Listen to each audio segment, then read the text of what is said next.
Hello అండి, నమస్తే. Welcome back to Aru's kitchen and vlogs. ఇవాళటి మన వీడియో వచ్చేసి కొబ్బరి పచ్చడి ఏ విధంగా చేసుకోవాలో చూపిస్తాను. చాలా ఈజీగా చేసుకోవచ్చండి ఈ కొబ్బరి పచ్చడి మాత్రం. మనకి ఈ శ్రావణ మాసంలో ఎక్కువగా పూజలు చేస్తూ ఉంటాం కదా, కొబ్బరి ఎక్కువగా కొడుతూ ఉంటాం. మన అందరి ఇళ్ళల్లో కొబ్బరి ఇప్పుడు ఎక్కువగా ఉంటుంది కాబట్టి ఈ విధంగా కొబ్బరి ఎక్కువగా ఉన్నప్పుడు ఇలా పచ్చడి చేసుకొని తినండి. టేస్ట్ అయితే చాలా బాగుంటుంది. ఈ విధంగా చేసుకొని కాస్త వేడివేడి అన్నంలో ఒక్క స్పూన్ ఇలా పెట్టుకొని తింటే చాలా చాలా టేస్టీగా ఉంటుంది. తప్పకుండా మీరు కూడా ఒకసారి ఈ విధంగా ట్రై చేయండి. ఎలా చేయాలో చూసేద్దాం. దీనికోసం స్టవ్ పైన ఒక ప్యాన్ పెట్టుకొని ఇందులోకి 1 టేబుల్ స్పూన్ వరకు పల్లీలను వేసుకొని ఈ విధంగా దోరగా అయ్యేంత వరకు వేయించుకోవాలి. ఇలా వేయించిన తర్వాత ఇప్పుడు వీటిని ఒక ప్లేట్లో వేసుకొని పక్కన పెట్టుకుందాం. ఇప్పుడు మళ్ళీ స్టవ్ పైన అదే ప్యాన్ పెట్టుకొని అందులోకి 1 స్పూన్ వరకు ఆయిల్ని వేసుకోవాలి. ఈ ఆయిల్ కొంచెం వేడైన తర్వాత 1 స్పూన్ వరకు ధనియాలు, 1 స్పూన్ వరకు జీలకర్ర, అలాగే 1 పెద్ద కప్పు వరకు పచ్చి కొబ్బరిని ఈ విధంగా చిన్న చిన్న ముక్కల్లాగా కట్ చేసుకొని వేసుకోవాలి. ఇక్కడ నేను ఒక కంప్లీట్ కొబ్బరికాయని తీసుకొని వేస్తున్నాను. మనకి కంప్లీట్గా ఒక కాయను తీసుకొని ముక్కల్లాగా చేస్తే 1 కప్పెడు వరకు వస్తుంది మనకి.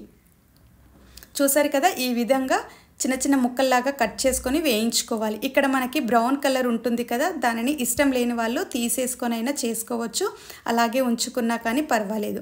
ఇలా వేసుకొని ఒకసారి అంతా బాగా కలుపుకోవాలి. ఇలా కలుపుకున్న తర్వాత ఇప్పుడు ఇందులోకి ఒక 5-6 వరకు ఎండుమిర్చిని, ఒక 7-8 వరకు పచ్చిమిర్చిని వేసుకొని కొద్దిగా కరివేపాకును కూడా వేసుకొని ఈ విధంగా వేయించుకోవాలి.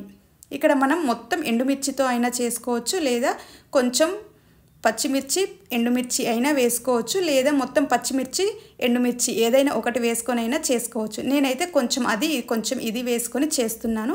ఆ తర్వాత ఒక చిన్న నిమ్మకాయ సైజ్ అంతా చింతపండును కూడా వేసుకొని కొద్దిగా పసుపు వేసుకొని వీటన్నింటిని బాగా మగ్గనివ్వాలి. ఇలా చూసారు కదా, ఒకసారి అంతా బాగా కలుపుకొని మంటని కొంచెం మీడియం ఫ్లేమ్లోనే పెట్టుకొని అంతా బాగా మగ్గించుకోవాలి.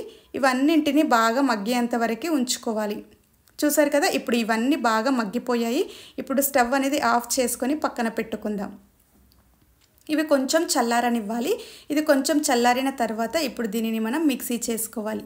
దానికోసం ఒక మిక్సింగ్ బౌల్ తీసుకొని ఇందులోకి ఈ వేయించిన కొబ్బరి, పచ్చిమిర్చి, ఎండుమిర్చి ఈ మిశ్రమం అంతా ఉంది కదా, దీన్నంతా ఇందులో మిక్సింగ్ బౌల్లో వేసుకొని ఇందులోకి ఒక 7-8 వరకు వెల్లుల్లిని ఈ విధంగా పొట్టు తీసుకొని వేసుకోవాలి.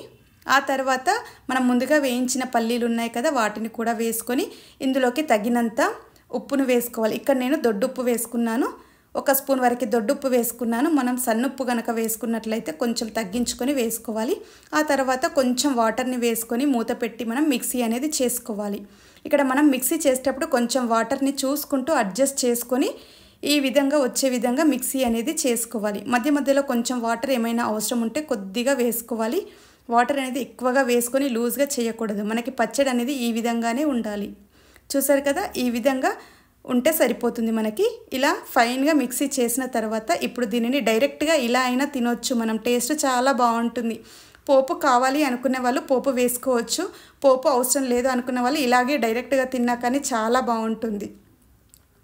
ఇప్పుడు మనం పోపు అనేది వేసుకుందాం. దీనికి అదే ప్యాన్ మళ్ళీ స్టవ్ పైన పెట్టుకొని ఈ ప్యాన్ హీట్ అయిన తర్వాత ఇందులోకి 2 టీ స్పూన్స్ వరకు ఆయిల్ని వేసుకోవాలి. ఆయిల్ వేడైన తర్వాత ఇందులోకి 1 స్పూన్ వరకు జీలకర్ర, 1 స్పూన్ వరకు ఆవాలు, 1 స్పూన్ వరకు మినప్పప్పు, 1 ఎండుమిర్చి ఇలా చిన్నగా తుంచుకొని వేసుకోవాలి. ఆ తర్వాత కొద్దిగా కరివేపాకు ఇవన్నీ వేసుకొని బాగా వేగనివ్వాలి. ఇవన్నీ బాగా వేగిన తర్వాత ఇప్పుడు ఇందులోకి మనం 1 పావు స్పూన్ వరకు పసుపు అనేది వేసుకోవాలి.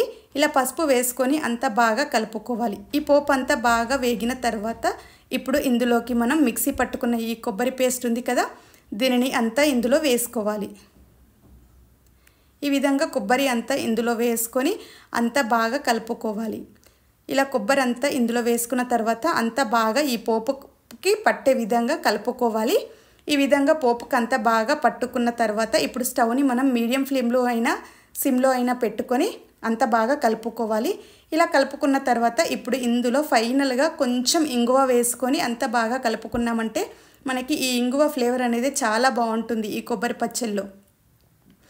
ఇంగువ ఉంటే వేసుకోవచ్చు, లేదా స్కిప్ చేయొచ్చు.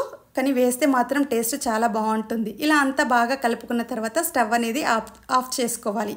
అంతే అండి, ఎంతో టేస్టీగా ఉండే కొబ్బరి పచ్చడి అనేది రెడీ అయిపోతుంది. చాలా చాలా టేస్టీగా ఉంటుందండి ఈ కొబ్బరి పచ్చడి మాత్రం. మనకి ఇలా చేసుకొని వేడివేడి అన్నంలో కాస్త నెయ్యి అయినా నూనె అయినా వేసుకొని తింటే చాలా చాలా టేస్టీగా ఉంటుంది. అలా నూనె నెయ్యి వేసుకోలేని వాళ్ళు ఇలా డైరెక్ట్గా కూడా తినొచ్చు. చాలా బాగుంటుంది. మనకి సైడ్ డిష్గా కూడా చాలా బాగా ఉపయోగపడుతుంది. ఇలా చట్నీ చేసి పెట్టుకున్నామంటే మనకి పెరుగన్నం తినేటప్పుడు కూడా సైడ్కి పెట్టుకొని కొంచెం ఇలా నలుచుకుంటూ తినండి. చాలా టేస్టీగా ఉంటుంది. చాలా చాలా బాగుంటుంది ఈ కొబ్బరి పచ్చడి. తప్పకుండా మీరు కూడా ఒక్కసారి ఈ విధంగా ట్రై చేసి చూడండి. మీరు చేశాక ఎలా వచ్చిందో కూడా నాకు తప్పకుండా కమెంట్ సెక్షన్లో కమెంట్ చేయండి. ఈ కొబ్బరి పచ్చడి మీకు కనుక నచ్చినట్లయితే ఒక లైక్ చేయండి, షేర్ చేయండి, సబ్స్క్రైబ్ చేయండి మన ఛానల్ని. Thank you for watching.